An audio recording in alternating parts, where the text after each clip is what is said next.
this week's Coach's Corner show. This week we're joined by head women's basketball coach Ryan Bragdon, whose ladies are in the midst of a determined playoff push. Came up with a big win this last weekend. Congratulations on the victory over at Central, Coach, and welcome. Thanks for joining us. Thanks, Mike. Let's talk about the win over in Central, a team that you guys had a chance to beat over here, frustrating overtime loss. How nice was it to go over there and do the same on their court and take one from them? It was great, and to go into Central on a big emotional night for them. It's Pink Day for them. It's Senior Day, and they got some good seniors there. So to do what we did on their home court is a big accomplishment. They're very well coached. They're physical. They execute, and they're a strong defensive team. So I just felt really good about all aspects of our game. It seemed like all aspects did kind of work. I mean, early leads, you led wire to wire, you held off any pushes they made. How nice is that to have a complete game is what it looked like, at least on paper? Yeah, that's what we've been working for all year, and that's kind of been the focus. And knowing the makeup of our team with the freshmen and all the new faces, we knew that now was about the time when it should start clicking if all goes to plan.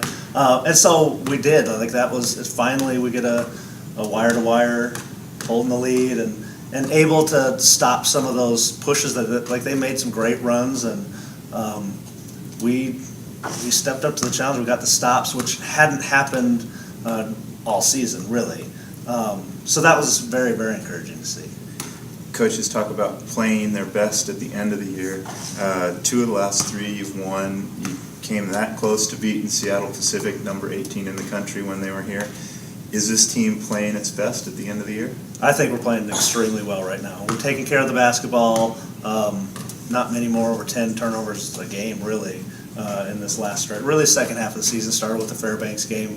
I thought we started to show kind of who we are a little more.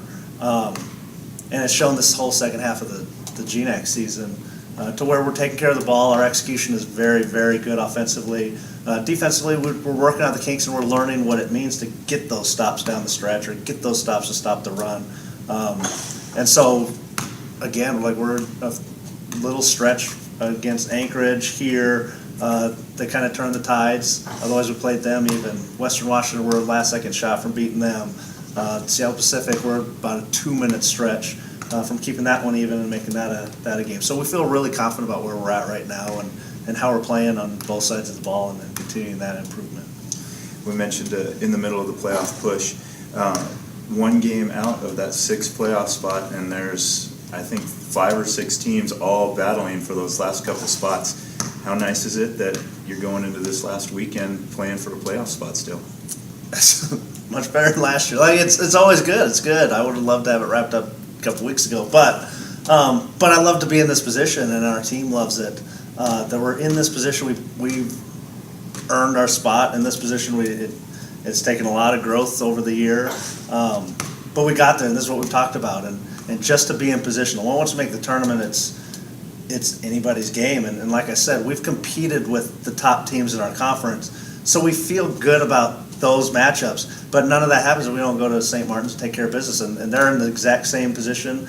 We've been talking playoff basketball for the last 3 weeks, really, because they've all been. We had to beat Fairbanks, we had to beat Billings, we had to beat Central, just to even up those tiebreakers, and our performance up at Anchorage is helping us out right now. Like, it looks good for us right now if we can continue to take care of business and do what we need to do. But it is playoff basketball. All these other teams have the exact same motivation that we have, and so that's what makes it exciting. You mentioned those tiebreakers, and having those split series, that game at Anchorage, beating them on New Year's Day, the only team in the nation to beat Anchorage this season. Let's put that in there. That's a big plus. But that's going to help a long way down the road, because they do go with the higher the ranked team, get you helps you in the tiebreaker. But let's talk about St. Martin's. What do you guys have to do to win over there? Because obviously that's the big one, since that's the first one on the schedule next. Yeah, we got to hit shots. We got to be able to score, because they're a very stingy defensive team, and especially at home, they just make it tough on people. They're just a hard-nosed team that plays extremely hard, and that kind of effort causes a lot of people problems. So we need to be poised offensively. We need to continue to take care of the ball, and we have to hit shots. I think if we hit shots, we'll be in position, and it'll come down to our defense, which it kind of always does. But hopefully, like I said, our progression, even defensively, mentally, on that side of the ball, will help carry it. But it's always a battle with St. Martin's, and we know they're going to be physical and just stingy. It's hard to play against stingy teams because you just know you're in for a 40-minute fight. It seems like the last few weeks we have seen a lot of different players stepping up. Ellie Logan's had some great games, but Taylor some nights is leading in scoring, other nights she's doing it rebounding. Coco, Lexi, Katie Swanson, Kate Kreiderman.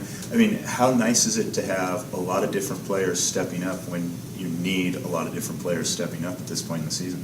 Well, that goes back to us playing at our best at this point in the season, because that's what we've been building for all year, is to make it difficult for teams to zero in on one player or two players.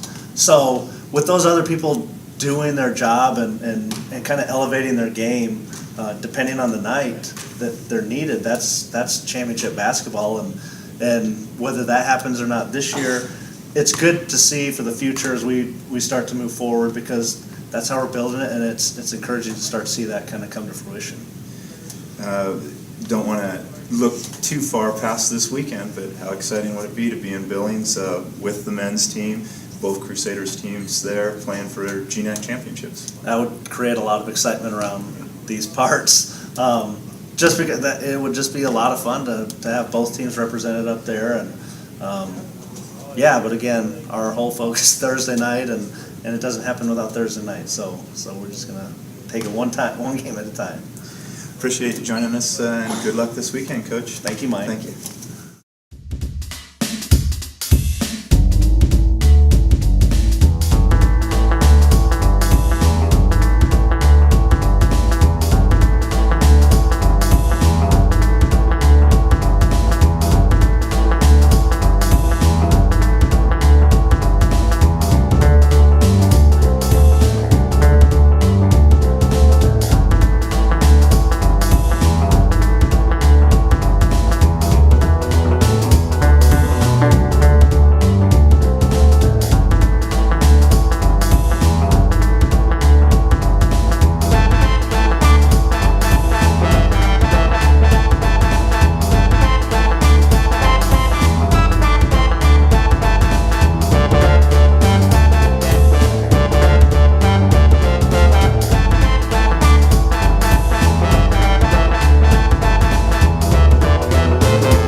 Crusader men's basketball team was in action at home Thursday night, hosting the University of Alaska Fairbanks on a game broadcast on Root Sports.